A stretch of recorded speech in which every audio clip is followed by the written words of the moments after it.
You know, I mean, as I said, I think it's a really complex evolutionary process. I like this concept of synchromysticism. It's an interesting one, that it's like this, there's a kind of underlying sentience, kind of this higher level of consciousness which is organizing the material realm and temporality towards this kind of evolutionary purpose. And the Hollywood films are one way of kind of building that, you know, bridge to these other concepts.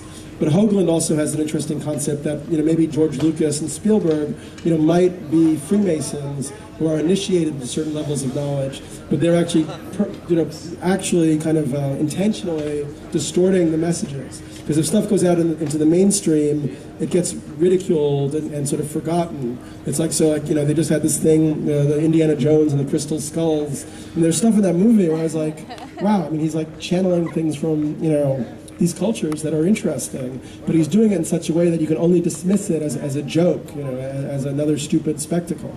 So yeah, I don't know. As I said, I mean, I think it's an interesting question, what's going on. Hopefully time will tell. You talked about the potential symbolism of the actual date for 2012, consisting of all zeros and all numbers. Do you have any idea, speculation of what that might actually mean? It's beginning to seem like there are these kind of little, like, weird, like, programming snafus that are like tells or hints. I mean, another one being the whole 11/11 thing, you know, which so many people just beam into. Like every time you look at a clock for days, it'll always be 11/11. I don't really know what that's about. I think we're being told that the universe is a conceptual art piece, basically. Yeah. Have you heard about a possible false flag extraterrestrial attack and what he's talking about being built up through the movies, putting out that negative? That's a whole other hypothesis, is that the secret government is planning a staged false alien attack at one point in order to really bring the whole New Order thing to its like full, you know, glory, you know, just, you know, because that would just freak out everybody and terrify them. It might happen. I don't know. You know, maybe Olympics, China, 2012. That could be an awesome time for like a big, you know, alien attack. You know, who knows? Maybe next week things are speeding up. What would you name it? What's that? You had a penguin. What would you name it? Santa Claus. I guess two quick ones. Have you heard anything about October 14, 2008 as a date of any significance? Oh yeah.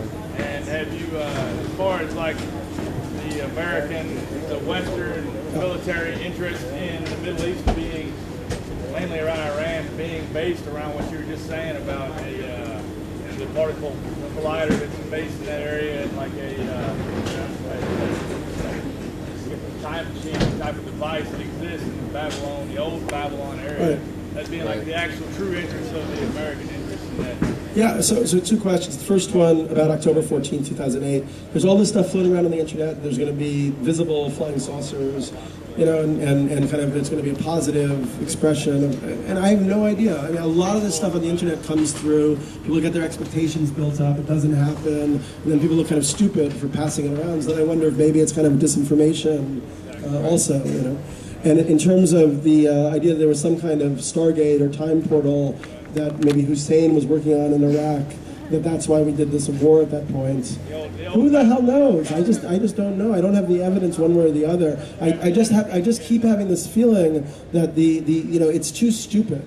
You know, basically the story we're getting of what this government is about. I mean, you know, why wouldn't Bush and Cheney and these people, you know, Paulson, these $500 million fortunes, billion-dollar fortunes, wouldn't these people be the ones who cared most about the environment? I mean, they own massive amounts of islands and coastlines and so on. You know. Well, so maybe there is some awareness, subliminal, or in some cases conscious, that this change is coming, and that it doesn't matter on that level. But I don't. Once again, there's something that I personally am still struggling with in terms of trying to understand at what level of consciousness and conspiracy this stuff is actually happening or not happening. You know? But maybe that's part of the lesson, just as with the crop circles. It's really about this kind of getting to this non-dualism where you can see all the sides of the matter at the same point. Let's see if anybody else had a question who didn't speak it. Have you read the Mayan Code by Abraham Clough? I read some of it. Time acceleration? Yeah. Well, that's in a lot of these ideas. And I think that we're seeing, I mean, that's Terence McKenna to Carl Johan Kalaman. That's where she took that from. that it's almost like the model of time, rather than just being a linear one, is more like a fractal, where these kind of cycles are repeating on faster and faster scales. And as I was talking on the other stage, the Mayan calendar has this sense in it of time not being just linear and progressive, but a kind of harmonic kind of weave, that these patterns recur at different scales of linear intensity or something. So, like what we're experiencing now obviously has resonance, with the Great Depression, the entry into that point. The invasion of Iraq had resonance with all of these wars in the Middle East, across thousands of years. It's almost like there's this compression happening as we move towards this threshold. But then once again, I don't want to reify that too much. I think as soon as we think we have the story figured out, we don't have the story figured out.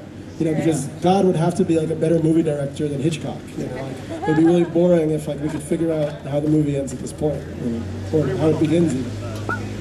Yeah. We come here in the name of coalescence. Can you assist me in understanding how your work and how entheogens are creating this new paradigm that we call? What does this mean? Coalescence. Coalesce. I hadn't really thought about that. It's a really nice word, coalescence. We're coalescing, but I guess we're what's that? Where's the can somebody Google it for me or something? Wikipedia. I don't know really exactly what to tell you, but it feels like it works with this festival. That there's a coalescence happening. It's kind of a harmonic. It doesn't feel. It feels less stressful, and it feels that attention is becoming, I don't know, more crystalline in a way. It feels good. I think the whole event is wonderful, actually. Explain a little bit. Covalent is grains of sand coming together. They stick together just like two pieces of glass. Okay. And we're all coming together as one. Okay, cool. We're all coming together as one. That's awesome. Great to talk to you guys. Let's chat more. So Jamie's talk, 12:45, the second stage. You should see it, about Maxime Harmin's work. Then after that, we might have a dialogue with a few people about free energy and what this other kind of stuff suggests, if the interest is there to have that talk. Have a great night.